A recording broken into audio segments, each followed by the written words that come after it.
Introducing the ACC Dark Horse, and I mean Dark Horse, the 'Cuse. While most of the nation was focused on Oklahoma, Nebraska, or Georgia, South Carolina, Syracuse and Purdue were playing the game of the day thus far on Saturday. Welcome to the Voice of College Football. We break down the game we all love each and every day with you. Best discussion, debate, and analysis because of your participation. Please like the video, share the videos out on social media, and subscribe right here. I know some eyebrows were raised across the country when Syracuse and Louisville played. Nobody watched the game, but everybody saw Orange 31, Malik Cunningham and the Cardinals 7. And then, of course, Louisville played Florida State close and put up 31 points on Friday night. Malik Cunningham tore through the Florida State defense, but 7 points, an early touchdown, first drive of the ball game against Syracuse, and then the 'Cuse shut them down, shut them out the rest of the ball game.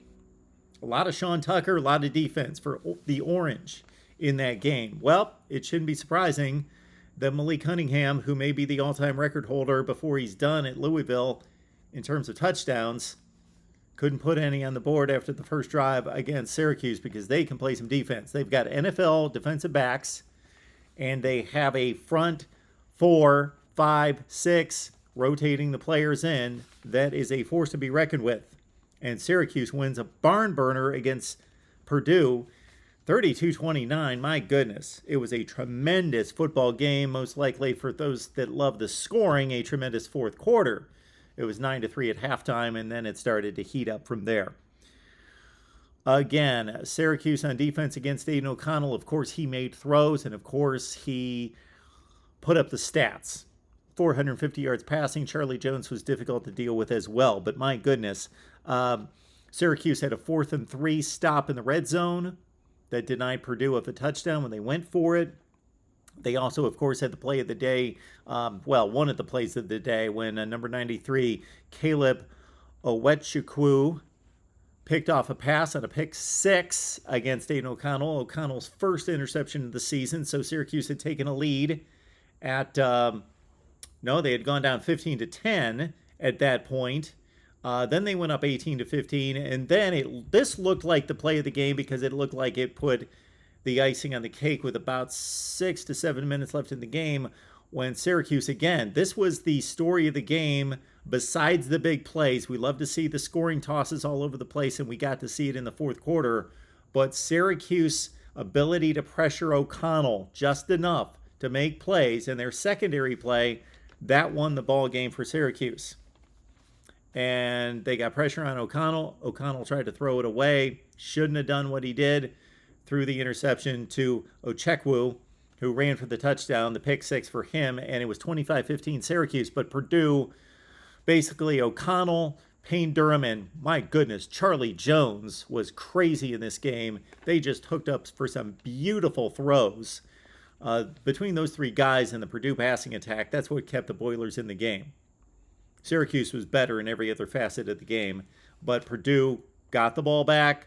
Boom, quick 55-yard strike. They go to 25-23. Then they score another touchdown because they got the ball right back. So Purdue, 2 touchdowns to take the lead at 29-25. But on a day when Sean Tucker was limited here, Purdue held him to 18 carries for 42 yards, one of the best backs in college football, long of 10 yards. He basically had back-to-back carries sometime on a scoring drive in the third quarter that were 9 and 10-yard runs, and that was his factor in the ball game, other than being a decoy and a guy that Purdue obviously focused on, and it opened up plays elsewhere. Garrett Schrader, the former Mississippi State backup quarterback, starting quarterback, wide receiver, and then on to Syracuse, and this is being his second starting season at Syracuse. Not the best quarterback in regards to passing the ball, but he's a tremendous dual threat player. That's one of the reasons why he was able to play wide receiver in the SEC. 13 of 29. Scatter shot throws, especially early in the game, but he came through in the clutch. 13 of 29, 181, 3 touchdown passes and a pick. Arondé Gadsden was his go-to guy, 6 catches, a couple touchdowns, and 112, and the game winner. Did you see the game winner? This is what happened. After the flurry in the fourth quarter, that basically meant Syracuse making a few plays in the passing game. Schrader with his legs, almost 100 yards rushing. That's how they scored. And then the pick six to make it a 2-score lead for Syracuse. Boom, O'Connell to Jones, get the ball back on a 3-and-out. And then they score again like lightning. That the Cuse, after the second Purdue score to make it 29-25, looked like Purdue probably had won the game. There was 51 seconds left. Huge play and penalties right here. Purdue has 2 unsportsmanlike penalties on the touchdown where they took the lead 29-25. So they had to kick off from their own 10-yard line. That set up Syracuse at its own 50 with 45 seconds left to play, set up the dramatics. Purdue committed defensive holding and a pass interference that kept the drive alive and the game alive. And then it was a beautiful play on 3rd and 10. Schrader was flush from the pocket, threw the ball all the way across the field, and Rondé Gadsden brought it into the corner. You got to check out the play right by the pylon on the left side of the end zone with 7 seconds left.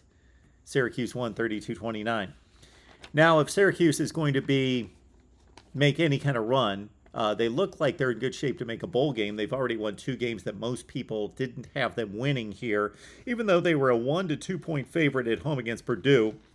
This is a good football team in Purdue. But Syracuse wins it here. Consider, hey, they need some luck on their side as well. Purdue had an interception that was called back because of the penalty. There was also a stop that Purdue had on defense that kept a drive going for Syracuse because there was a late hit on Schrader out of bounds. Purdue missed a 41-yard field goal with about 2:30 left in the game that they had to get a stop then and come back and throw another touchdown pass to take the lead. But Syracuse also made the plays. Of course, made the plays. And again, I'm so impressed with the secondary play despite giving up 450 yards passing. That would seem to be an oxymoron. But O'Connell and those receivers, Charlie Jones, that good. Payne Durham at tight end.